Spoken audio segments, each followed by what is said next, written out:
The fun part of trapping traps are frozen water. Oh. I think, at least for now, my muskrat trapping is about done. Oh, it's a little harder than I thought it was.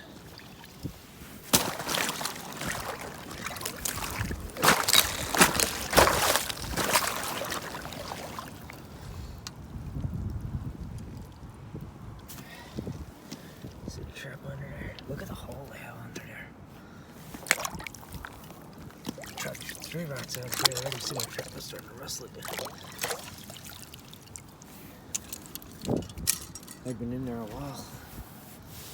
I think I trapped all the rats out. Now one here. Look what they did to the bank here. So it's collapsed. The burrows everywhere. It's cut in there. It did cause quite a bit of damage. Oh, that's right in the face. There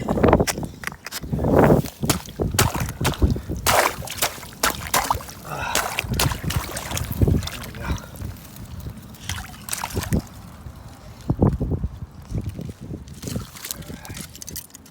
See, empty. Let's get to the creek. Well, I actually came in here to pull my gear because in the last couple of weeks we've had rain and snow.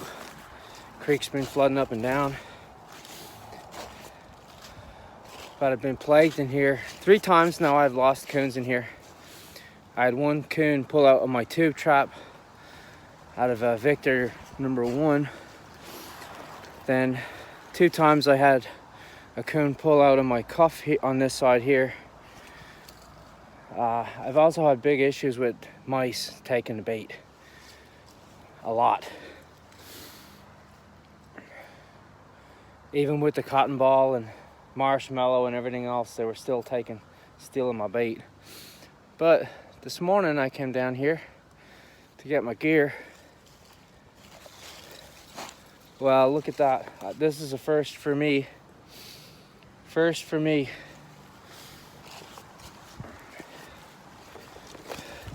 It's just after a snow. So now I have, you see him? Here's coon #1. Oh, wow. I couldn't do this again if I tried. Okay, coon #1 in my dog proof. If you look here, down here in the creek, in my pocket set, he's right there. Let's see, where is he? He's coon #2.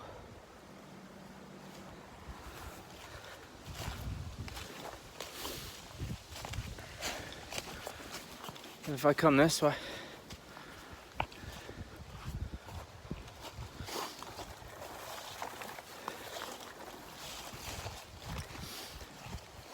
mink box, coon #3. And wade into this freezing water.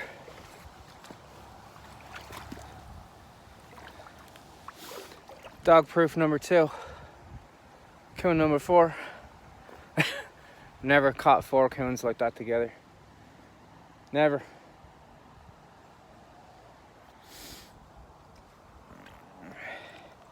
As you can see, that 120 does not take any prisoners. He didn't even move.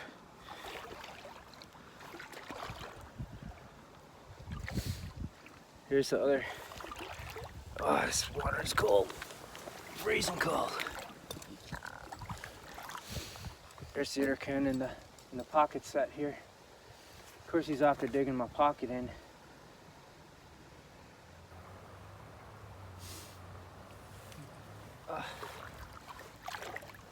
See, the perfect, I don't know if you can see that or not, it's a perfect pad catch there in my laminated #1. No problem. Even with the root there, he still couldn't get out of it. He didn't go down the drowner though. He stayed up on the dry land, on the dry bank, because this water is super cold. It's super cold. Here he is. So 4 for 4, and this is the first time I've had traps here for a month, and this is the first time I've actually caught a coon. I got 4 in a row. Can't believe it.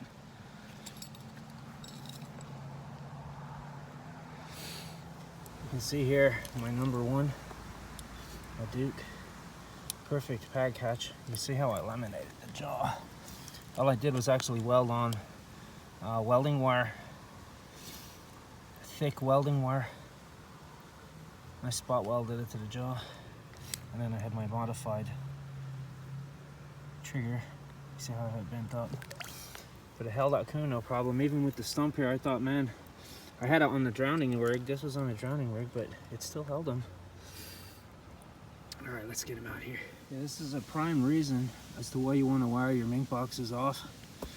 Just in case, I mean, you can see I have mine T-pinned down to the ground. I made some rebar stakes and I have it pinned so that the trap is attached to the box with fence post staples. Then I have a 2-foot rod pinned down into the dirt, and I have another one on the other side, and then I wire it still to a bush or something. And then you can see this coon here, he got his, I mean, it's right behind his head. I mean, that is a perfect catch. And that 120 is a strong trap. You can see too, it has the plate. I didn't have a trigger on it, but he would have stuck his head in it with a trigger anyway. Last year I caught a freaking big giant grinner the same way in this mink box. But they're very, very effective. I mean, you never think a coon is going to stick his head in that little hole, but they do. So, as you can see, I mean, it dispatched them straight away. Nice and humane catch. But yeah, don't underestimate coons. You see where the trail is right here, and then it went down to where my pocket scissors was there. But man, I can't believe that's like what dreams are made of. I came in and all 4 of my sets had animals in it. The only thing that didn't catch was the cage. We weren't gonna go into the cage, but that's awesome. That's a good morning. All right, I'm gonna pull these sets out of here because I've had them here for a month, and I have not had any mink action at all. I've caught river rats, I've caught muskrats, now I've caught coons. I've missed a few coons, and now I made up for it. I had my pipe set that was here. For the last couple of days, it's been underwater. The water's just going down now, but we had snow. You can see the remnants of it here. You see it here. And then we had rain right after it, and it melted. So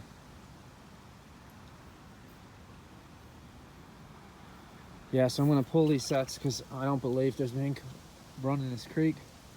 I gotta look somewhere else. All right, we'll move on. Okay.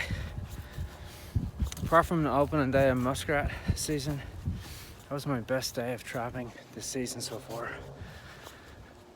I checked these traps, and I've had these sets out for a while waiting on the mink. It's been over a month. This is the latest probably I've ever caught a coon. It's late December 15th, I think. Let's see, 19th. It's December 17th. The water's pretty much frozen. It's been freezing at dawn, but now the ice is starting to get thick. But I think that might be the latest I've ever caught coon. But to have 4 of them in a row like that, that's just awesome. I've never I think I made a multiple catch like that in one spot on coon. It shows you that, I mean, some of those coon, obviously the one in the body grip trap, I kept him. I kept the one in the foothold. It was a pretty decent one. The other 2 are small, I let go. I don't want to, they were probably all from one family group, so I don't want to eliminate the coon out of an area. Don't want to do that. I'll always leave some so I can trap some next year. I know they can be a nuisance for people, but I mean, unfortunately, commercially, they really have no value. You can't sell the fur unless you're going to tan the fur and sell it. You'd sell it yourself or make something out of it or do whatever. They're not worth keeping. It's just better off to release him and catch him next year when he's bigger. I just made that sound conservation. There's no reason to kill an animal for no reason at all. Okay, got some skinning to do today, but that's okay. Okay, down by the frozen creek. That water is really cold. It's probably 25% snow melt, so it's like I said, it's late December, so it's only going to get colder. Now even this creek, even though it flows pretty good, it will get edge ice, so pockets and sets and stuff like that are pretty much useless at that point. You can't keep them working. But those mink boxes, you can have those a little higher up on the bank when they're when they're out of water, and even still, you've seen it's effective to catch other fur bearers too, not just mink. You will catch coon as well, and muskrat, and grinners. Silver mink, I think those are called, right? Silver mink. But yeah, it was time to move on from this spot. Well, I'm going to start canine trapping after Christmas. I have some time off, and I'm going to set cables and try and connect with a coyote. But that's the plan. All right, talk to you on the next one.